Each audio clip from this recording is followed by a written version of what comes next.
안녕하세요, 유수입니다. 오늘은 낮은 자존감 때문에 스스로를 괴롭히지 마세요 라는 제목으로 자존감 이야기를 함께 나눠보도록 하겠습니다. 그 댓글에 제가 이제 일일이 답글을 못 따라드려서 참 죄송하긴 한데 댓글 참 열심히 보고 있습니다. 근데 그 댓글에 보면 어떤 분들은 이렇게 얘기해요. 똑같은 영상을 보고도 어떤 분들은 저는 참 잘하고 있는 거군요. 이제 영상을 보고 제가 지금 잘하고 있다는 걸 알고 더욱더 용기를 얻고 힘을 내서 갑니다. 라고 댓글을 달아주시는 분이 계시고, 어떤 분은 정말 저는 너무 힘듭니다. 저는 정말 왜 이렇게 안 되는 걸까요? 저는 너무 이제 이 영상을 보고 나니까 더욱더 제가 너무 형편없는 사람 같아가지고 너무 힘듭니다. 라고 댓글을 달아주시는 분들이 계세요. 똑같은 영상을 보고도 반응이 굉장히 다르죠. 자존감이 높은 분, 낮은 분의 어떤 그런 차이인 것 같아요. 그렇다고 해서 그렇게 나는 잘하고 있구나 라는 분이 객관적으로 정말 잘하고 있는지, 아니면 난 이렇게 못해서 어떻게 하면 좋아요 라고 힘들어 하시는 분들이 진짜 그렇게 못하고 있는지, 이건 검증된 건 아니에요. 그거는 이제 객관적으로 따져보면 어떤 결과가 나올지는 모르지만, 어쨌든 결론은 내가 잘하고 있다, 이 정도로도 충분하다, 그리고 앞으로 더 잘해 나가야지 라고 생각하는 게 우리의 정신 건강에는 훨씬 더 좋고 일상을 살아가는데 어떤 추진 동력이 될 수 있다는 얘기죠. 그래서 자존감이라는 게 이렇게 평소에 어떻게 생각하느냐는 결국에 우리가 앞으로 얼만큼 힘을 받느냐에 그런 좌우되는 문제이기 때문에 대단히 중요한 얘기인 것 같습니다. 자, 어떻게 하면 낮은 자존감 때문에 내가 나를 스스로 더 이상 괴롭히지 않고 이런 괴로움에서 벗어날까? 이 문제에 대해서 같이 얘기를 해보도록 하겠습니다. 이 세상에서 완벽할 필요 없다, 이렇게 생각하는 게 가장 중요한 것 같아요. 사실 지금보다 훨씬 더 우리가 이제 자기개발, 제 이제 채널에서는 자기개발 얘기가 굉장히 많이 나오죠. 그런데 제가 여러분들한테 맨날 말씀드리는 거는 지금보다 더 나은 사람이 되기 위한 이런 방법들에 대해서 소개하고 제시하는 경우, 그리고 응원하는 경우가 굉장히 많아요. 그런데 중요한 거는 내가 지금보다 더 나아지지 않는다고 해서 특별히 가치 없는 인생을 사는 건 아니야 라고 생각하시는 게 대단히 중요합니다. 그리고 내가 무엇을 해냈는지 그걸로 평가받는 게 아니라 내 존재 자체로도 충분해 라고 생각하는 것이 자존감을 높이는 어떤 그런 출발선상이라고 할 수 있어요. 우리가 왜 자식이 뭘 잘해야지, 1등 해야지 좋은 자식이고, 공부 못하는 자식은 나쁜 자식이고, 이런 거 아니잖아요. 자식인 거 자체, 내 아이인 거 자체가 굉장히 가치 있는 일인 거랑 마찬가지입니다. 나도 그런 존재라는 거를 이렇게 전제하에서 생각을 하는 게 가장 중요한 일인 것 같아요. 자, 어떻게 하면 이제 우리가 이제 이 자존감을 위해서 이 낮은 자존감을 더욱더 떨어지지 않게 우리가 좀 보존할 수 있을까라는 부분에 대해서 이제 몇 가지 얘기를 나눠볼 건데요. 첫 번째는 완벽주의는 독이라고 생각하셔야 됩니다. 완벽주의는. 나는 불완전한 사람이에요. 정말 그렇잖아요. 어떻게 완벽한 사람이 있을 수가 있겠어요. 그리고 당연히 불완전한 사람이고, 나는 당연히 실수할 수 있고 자주 할 수도 있고, 그런데 so what? 이렇게 되는 거예요. 그렇게 생각하는 게 첫 번째. 자, 지인들 중에서 성공한 사람들일수록 이제 그 사람들의 어떤 말의 공통점이 어떤 건가 하면, 내가 이렇게 바보야. 내가 이렇게 제대로 하는 게 없어. 이런 얘기들을 막 해요. 제대로 하는 게 없어. 아이고, 난 참 어쩌면 좋아. 이런 얘기를 한단 말이에요. 어떤 일에서든지 굉장히 전문성을 가지고 아주 잘하시는 분들이. 그런 게 이제 입버릇인 거죠. 그분들이 자존감이 떨어져서 그렇게 얘기할까요? 아니거든요. 난 이런 거 또 이번에 잘못했잖아 라는 거를 인정하는 거예요. 그냥 난 완벽하지 않으니까. 그게 정말 자존감을 높이는 어떤 기본 베이스가 됩니다. 차라리 자존감이 완전히 바닥에 있는 분들이 누가 이제 지적하면 이제 발끈해가지고 못한다 그러면 이제 막 공격적으로 나오고 이러는 거죠. 정말 자존감이 높으신 분들은 난 그렇게 완벽하지 않아. 그래, 난 그렇게 잘 못해. 이걸 인정하는 거에서부터 시작해야 돼요. 왜 여러분들 이제 여기 해당되는 거 한번 보세요. 실수를 저지를까봐 막 걱정한 그런 경험이 있으세요? 또는 일을 망칠까봐 불안해서 몸과 마음이 막 너덜너덜해지게 막 그렇게 걱정했던 적이 있으세요? 아니면 나에게 이제 내 스스로한테 인정을 받는 대신 남에게 인정을 받으려고 끊임없이 노력하는 편이세요? 이 세 가지 중에 하나라도 yes 라고 대답을 하신다면 여러분은 이제 완벽주의 때문에 어떤 정서 장애를 겪고 계신 겁니다. 이렇게 따지니까 사실 저도 정서 장애자예요. 굉장히 중요한 방송, 특히 막 이런 공영방송, 생방송 이런 거를 이제 가서 강의를 해야 되면 저는 정말 그 전전날부터 잠 못 자는 것 같아요. 그러니까 실수할까봐, 그리고 정말 제대로 일을 망칠까봐 불안해서 정말 몸과 마음이 너덜너덜해져요. 정서장애를 겪고 있는 거죠. 누구나 정서장애를 겪을 수 있습니다. 완벽주의에서 벗어나야 되는 거죠. 그런데 그렇게 하기가 쉽지 않으니까 계속 노력하는 거예요. 아, 내가 지금 완벽주의 때문에 나를 스스로 괴롭히고 있구나. 내가 정서장애가 있구나. 극복하자. 그래, 나는 실수할 수 있어. 나는 잘못할 수도 있어. 나는 완벽한 사람이 아니야. 이렇게 저부터도 계속 저를 좀 이렇게 다독다독이는 편이에요. 그래서 여러분들도 그렇게 하시는 게 도움이 되실 것 같습니다.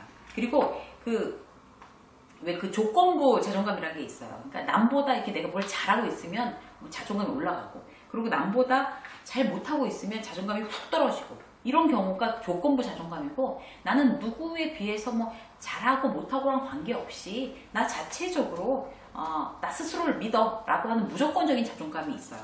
근데 이런 걸 이제 구분할 필요가 있는 거죠. 조건부 자존감이 굉장히 유용합니다. 그래서 말씀드린 것처럼 완벽하지 않으니까 누구랑 비교할 필요도 없고, 잘못할 수도 있고 실수할 수도 있다 라는 걸 여러분들이 꼭 이제 스스로한테 다독이시기 바라겠습니다. 두 번째는요, 왜곡하는 습관을 고치는 거예요. 왜곡하는 생각 습관 고치기. 우리는 많은 것들을 왜곡하고 있습니다.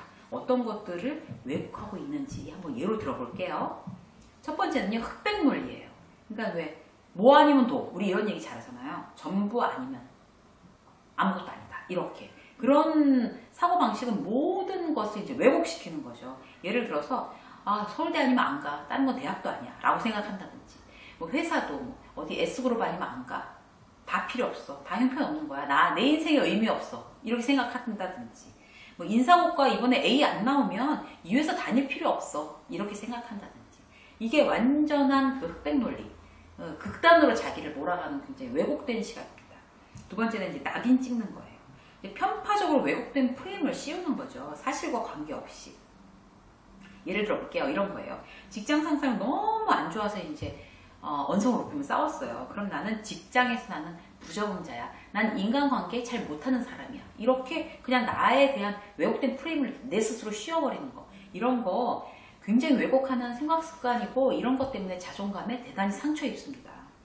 그리고 이제 그런 건 그러니까 절대로 나한테 왜곡된 프레임을 씌우면 안 되는 거죠. 자, 그렇게 예언하는 거예요. 변화가 일어날 가능성은 절대 없다고. 나는 절대라는 식으로 이제 미래를 단정 지어버리는 거죠. 예를 들어 볼게요. 어떤 건가 하면요. 나 같은 사람이 부자가 될 리가 절대 없어. 이렇게. 아니면 나 같은 사람이 임원이 어떻게 돼? 부장도 못 돼. 라고 아예 단정하는 거. 나 같은 사람이 어떻게 결혼을 해? 어떻게 사업을 해? 이런 식으로 단정하는 거. 이런 예언의 문제도 대단히 왜곡된 생각 습관입니다. 또 볼까요? 지나치게 일반화하는 거예요. 한번 실패하면 계속 그걸 일반화해가지고 나는 계속 그런 사람이야 라고 생각하는 거죠. 그러니까 성급하게 이제 결론을 내리는 거예요. 진급 누락됐어요, 이번에? 그러면은, 진급 누락됐으니까 곧 잘릴 거야. 라고 이제 성급하게 생각해버리는 거. 그리고 이번에 이제 어떤 걸 이제 발표를 했는데, 뭐 숫자나 이런 거 막 다 틀렸어요. 굉장히 잘못한 거죠. 그러니까, 다음 주 그 발표도 난 또 막 망신당하고 잘 못할 거야. 난 그런 사람이야. 이렇게 일반화시키는 거. 나이 먹어서 결혼이 잘 안 되는데 이제 어쩌다 소개팅을 한 거예요. 근데 또 잘 안 됐어요. 또 소개팅인데 또 안 됐어요. 그러면 나는 소개팅 같은 게 원래 안 되는 사람이야. 이렇게 실패를 일반화시키는 경우. 이것도 대단히 왜곡된 사고방식입니다. 지금 네 가지 말씀드린 그런 왜곡된 사고방식을 내가 혹시 하고 있지 않나? 라는 걸 생각하셔서 이런 거는 왜곡된 사고방식이구나. 알아차리는 습관이 굉장히 중요해요. 이런 건 왜곡된 생각 습관이기 때문에 내 스스로 한번 고쳐보자. 라고 출발하면 훨씬 더 좋아질 수 있습니다. 자존감에 있어서. 자, 세 번째 볼까요? 자기의 가치를 높이는 거예요, 스스로. 그러니까 뭔가 하면 어떤 그런 정서적, 정신적 어떤 건강 문제가 있잖아요. 그게 다 낮은 자존감 때문에 비롯되는 경우가 많습니다. 자존감이 낮아지면 아까 말씀드렸잖아요. 자신감이 완전히 사라지고, 그리고 수명에도 부정적인 영향을 미친대요. 그러니까 자존감이 막 떨어지는 사람들은 오래 살지 못하는 거죠. 이런 얘기도 제가 좀 처음 읽어본 것 같아요. 수명에도 영향을. 근데 가만히 생각해보면 그런 것도 같아요. 그죠? 그래서, 우리 이제 어떻게 해야 되냐면, 이제 자존감을 이제 회복하려면은, 과거의 고통을 이제 인정하는 거죠. 내가 잘못한 거, 실패한 거 인정한단 말이에요. 그런데 그 과거가 현재보다 나한테 강한 영향을 주는 거는 절대로 안 된다라고 생각하는 게 중요합니다. 거부해야 되는 거죠. 예를 들어 볼게요. 예전에 이제 인간관계로 왕따를 당한 적이 있어요. 직장에서. 그런 트라우마가 있어서 본인을 사회생활 부적응자로 딱 이제 예단해 버리는 거는 그런 과거가 현재의 나한테 너무 강하게 영향을 미치는 거예요. 그리고 그 결혼하려는 어떤 애인한테 굉장히 상처 입고 잘 안 됐어요. 깨졌어요. 그러면 자기는 영영 결혼 같은 건 할 수 없고 행복한 가정을 이룰 수 없는 사람이라고 아예 그렇게 지금 현재에다가 어떤 영향을 그 과거의 그 트라우마가 미쳐버리는 거, 영향을 미치는 거 이런 거를 거부해야 되는 거죠.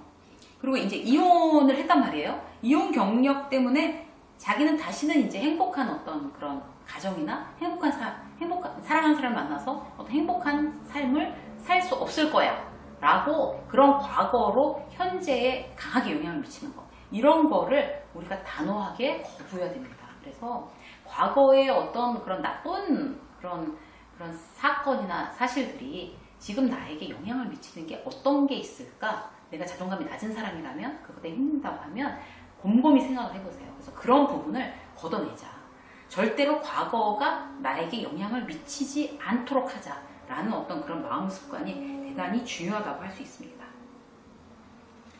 과거를 이제 막 다시 헤집고 막 곱씹고 막 슬퍼하고 이러는 것보다 그 과거에서 아 그때는 이런 일로 실패를 했어. 앞으로는 그러니까 이런 실패를 내가 거듭해서 반복하지 않고 그거를 과거에서 배워서 그걸로 인해서 내가 점프하고 성장할 거야 라고 생각하는 것이 우리의 자존감을 회복시키는데 대단히 도움이 되고 그리고 그런 마음 훈련을 해 나가면서 적응을 해야 용기도 더 생기고 그럴 것 같습니다. 가장 좋은 뉴스는 어떤 건가 하면요. 자존감은 얼마든지 바뀔 수 있습니다. 얼마든지 높아질 수 있고 지금 변할 수가 있다는 거죠. 그래서 나는 원래 자존감이 낮은 사람 자존감이 낮은 건 DNA가 아니거든요. 유전적인 요소가 아니기 때문에 내가 지금 이런 영상을 보게 된 것도 이렇게 생각하세요. 너무 럭키하다. 이런 영상을 봐서 나의 자존감을 완전히 회복시킬 수가 있게 됐어. 그럴 기회가 왔어. 이렇게 생각하시는 거죠. 그래서 낮은 자존감 때문에 스스로를 더 이상 괴롭히지 않고 자존감을 이렇게 쑥 올리는 그런 여러분들의 일상이 되시기를 응원하겠습니다. 행복하십시오. 유세민 직장 수업 여기까지 하겠습니다. 고맙습니다.